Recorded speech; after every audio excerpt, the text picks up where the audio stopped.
नमस्कार दोस्तों, स्वागत है आपका साइंस जर्नी में। हम सभी जानते हैं कि आज़ादी के बाद संविधान की बदौलत ही शूद्रों को यानी पिछड़े, अति पिछड़ों और अंत्यजों यानी दलित वर्ग को पढ़ने लिखने और समानता का हक मिला। इससे पहले ब्रिटिश रूल में थोड़ी बहुत हक मिली थी, जबकि ब्राह्मणवादी ग्रंथों ने सर्वथा ही पिछड़े, अति पिछड़ों को पढ़ने लिखने के साथ साथ सामाजिक आर्थिक अधिकार को भी हाशिए पे डाल रखा था। इस वीडियो में मैं यह दिखाऊंगा कि कैसे इन्हीं ब्राह्मणवादियों की एक किताब गीता संविधान विरोधी बातें करता है, उस संविधान के उलट बातें करता है जिससे पिछड़े अति पिछड़ों को उनका हक मिला है। सबसे पहले हम संविधान की प्रस्तावना को पढ़ते हैं ताकि यह क्लियर हो सके संविधान में क्या लिखा हुआ है।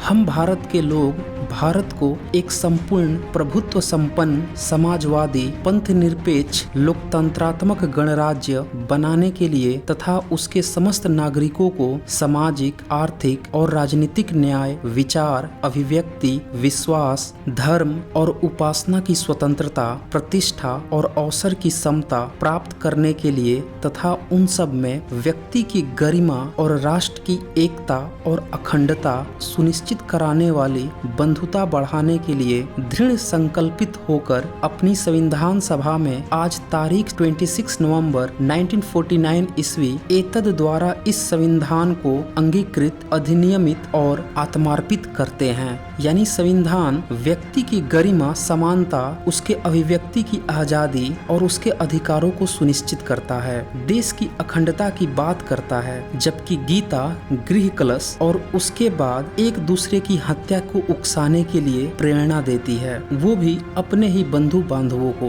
कुछ लोगों ने गीता को राष्ट्रीय किताब घोषित करने की भी वकालत की है, जबकि यह कहीं से भी राष्ट्रीय किताब तो हो ही नहीं सकती। दरअसल यह पूरी तरह से साहित्यिक चोरी किताब है। इसमें काफी सारी बातें बुद्धिस्ट दर्शन से चोरी की गई है और कुछ श्लोक तो ज्यों का त्यों उपनिषदों से उठाकर डाल दिया गया है। उदाहरण के तौर पे कठोपनिषद के मंडल 1 सूक्त 2 के 18 श्लोक को देखें। उसमें लिखा है, यह आत्मा न उत्पन्न होती है न मरती है, यह न तो किसी दूसरी चीज से उत्पन्न होती है और न खुद ही कुछ बनती है। अब इसी श्लोक को उठाकर जो गीता का लेखक है पूरा कॉपी पेस्ट मार देता है गीता के अध्याय 2 20 श्लोक में। सुनिए, मैं गीता प्रेस के भगवत गीता में से उसका हिंदी अनुवाद सुना देता हूँ। यह आत्मा किसी काल में भी न तो जन्मता है और न ही मरता है, तथा यह न उत्पन्न होकर फिर होने वाला ही है, क्योंकि यह अजन्मा, नित्य, सनातन और पुरातन है। शरीर के मारे जाने पर भी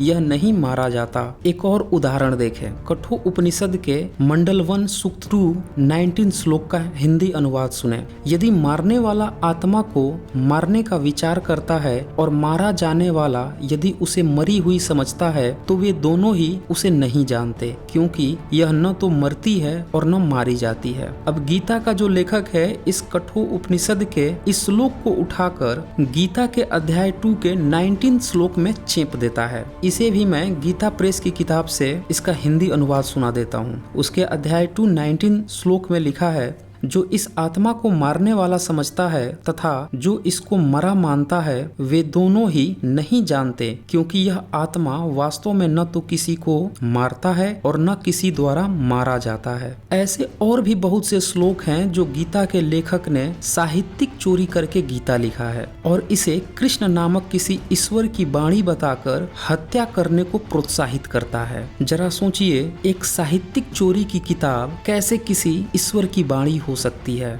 संविधान में साफ साफ लिखा है कि किसी का भी साहित्यिक चोरी करना अपराध है, यानी कि ये गीता साहित्यिक चोरी के नाम पर भी, कॉपीराइट के भी नाम पर सीधे सीधे संविधान विरोधी हो जाती है। दूसरी बात कि आत्मा की अमरता का तर्क देकर अर्जुन को युद्ध में हत्याएं करने को उकसाना भी संविधान विरोधी रवैया है। क्या कोई भी न्यायालय इस तर्क को मान सकता है कि कोई यह कहे कि संविधान हमें धर्म पालन की इजाजत देता है और हमारे धर्म के अनुसार, गीता के अनुसार आत्मा तो अमर है। हम अपने पटीदारों को, दुश्मनों को, अपने से असहमत लोगों की अगर हत्या भी कर देते हैं तो भी उसका आत्मा अजर है और अमर है। वो तो पुराने वस्त्र को त्याग कर नया वस्त्र ग्रहण कर लेगा। तो जब मैंने कोई हत्या ही नहीं की, मैंने तो अपने धर्म का पालन किया, अपने ईश्वर की कही बात को माना, तो फिर मेरे ऊपर अभियोग कैसा, दंड कैसा। इसीलिए भारतीय संविधान के मुख्य शिल्पी भारत रत्न बाबा साहब अम्बेडकर वॉल्यूम 5 पेज 364 पे लिखते हैं, मैं उसका हिंदी अनुवाद सुना देता हूँ। यदि कृष्ण किसी कत्ल के केस में बचाव पक्ष के वकील के तौर पर पेश हो और गीता में कत्ल के हक में जो कुछ उन्होंने कहा है उसी को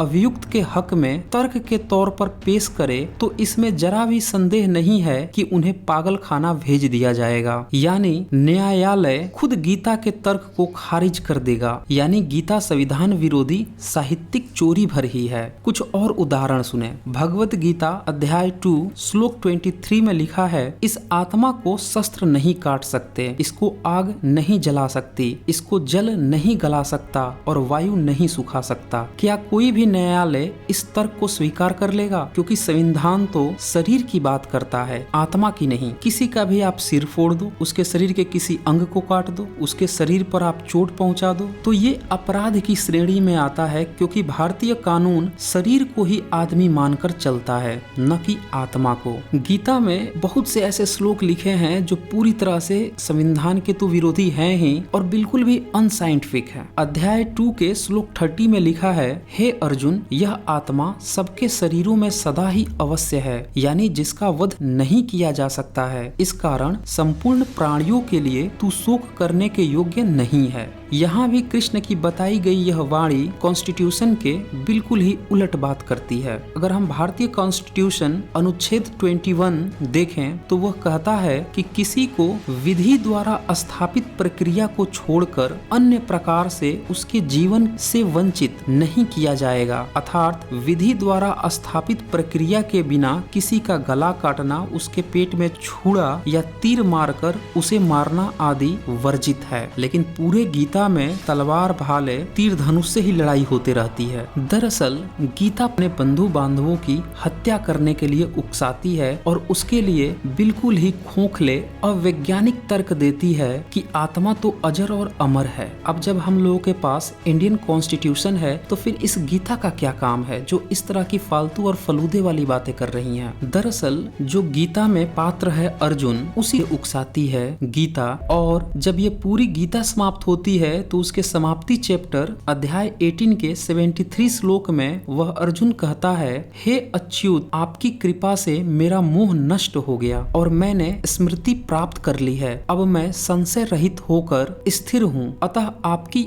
आज्ञा पालन करूंगा, यानी युद्ध करूंगा। इसी से आप समझ सकते हैं कि दो परिवारों के आपसी लड़ाई के लिए बनाई गई यह किताब, जिससे सिर्फ और सिर्फ तबाही होती है, वैसी किताब आज की डेट में जब हमारे पास संविधान है तो वह कैसे राष्ट्रीय किताब हो सकती है। कॉन्स्टिट्यूशन 51A(H) में कहा गया है कि वैज्ञानिक विचारधारा यानी साइंटिफिक टेम्पर को उत्साहित करना है, प्रोत्साहित करना है, और यह प्रत्येक नागरिक का कर्तव्य है। यानी हम सभी को साइंटिफिक टेम्पर प्रोड्यूस करने के लिए जीतोड़ मेहनत करनी चाहिए। हमारा भारतीय कॉन्स्टिट्यूशन कहता है कि यह हम लोगों का कर्तव्य है, जबकि इसके उलट गीता में कृष्ण खुद को परमात्मा कहते हैं और इस सारे संसार को बनाने वाले खुद को बताते हैं। आप गीता के अध्याय 10 श्लोक 8 में क्या लिखा है उसका हिंदी अनुवाद सुने। मैं वासुदेव, यहाँ वासुदेव अलग से जोड़ दिया गया है, मैं वासुदेव ही संपूर्ण जगत की उत्पत्ति का कारण हूँ और मुझसे ही सब जगत चेष्टा करता है।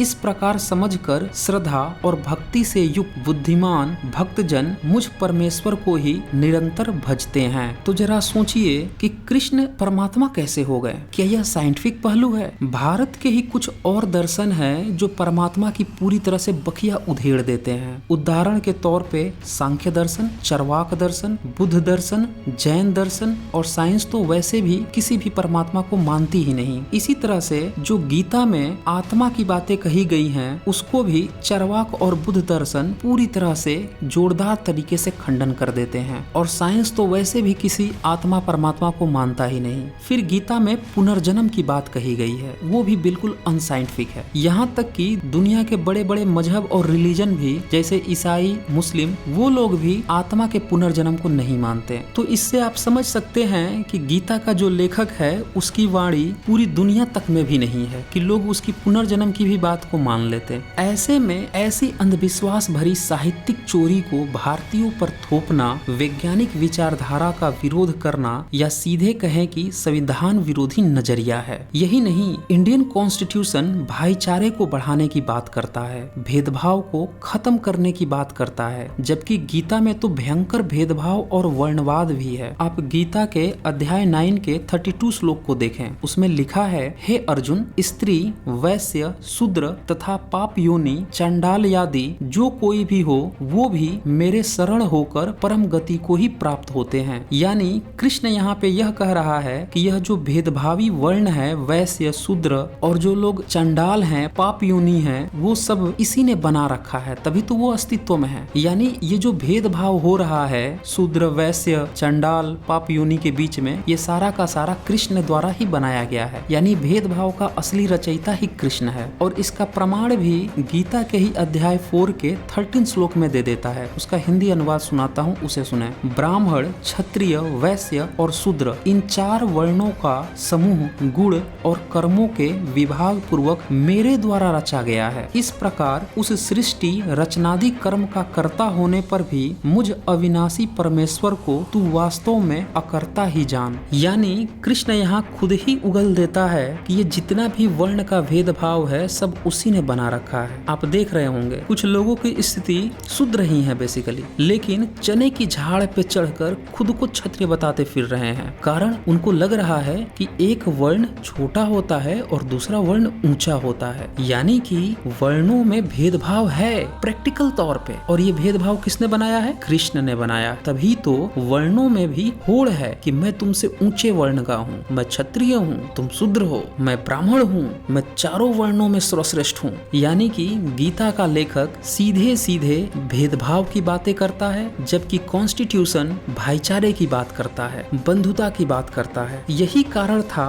कि दलित पीड़ित मानवता के मसीहा, भारतीय संविधान के मुख्य शिल्पी, भारत रत्न बाबा साहब अम्बेडकर ने अपने वॉल्यूम 3 पेज 365 में कहा है, गीता प्रतिकांति की केंद्रीय शिक्षा चातुर्वण्य को विशेष तौर पर सशक्त समर्थन देती है। गीता की आत्मा चातुर्वर्ण जाति पाति की रक्षा करना ही प्रतीत होती है। तो इस तरह से हम देखते हैं कि गीता पूरी तरह से मानवता विरोधी, बंधुचारा विरोधी, भाईचारा विरोधी और जिहादी मानसिकता की धार्मिक उन्माद पैदा करने वाली, गृह क्लश होने पर अपने ही बंधु बांधवों की हत्या करवाने को प्रेरित करने वाली एक धार्मिक षड्यंत्र मात्र है, जिसका 21वीं सदी में कोई भी काम नहीं है, क्योंकि हमारे पास इंडियन कॉन्स्टिट्यूशन है। तो दोस्तों, इस वीडियो को ज्यादा से ज्यादा शेयर कीजिए ताकि सभी भारतीयों में साइंटिफिक टेम्पर क्रिएट हो और वो समझ सकें कि हमारे लिए कौन सी किताबें जरूरी हैं, इंडियन कॉन्स्टिट्यूशन जरूरी है या उसके उलट जो हमें गुलाम बनाई रही, अशिक्षित बनाई रही, आर्थिक तौर पर, सामाजिक तौर पर, शैक्षणिक तौर पर वैसी फालतू और फलूदे की किताबों की जरूरत है। तो दोस्तों, आज बस इतना ही।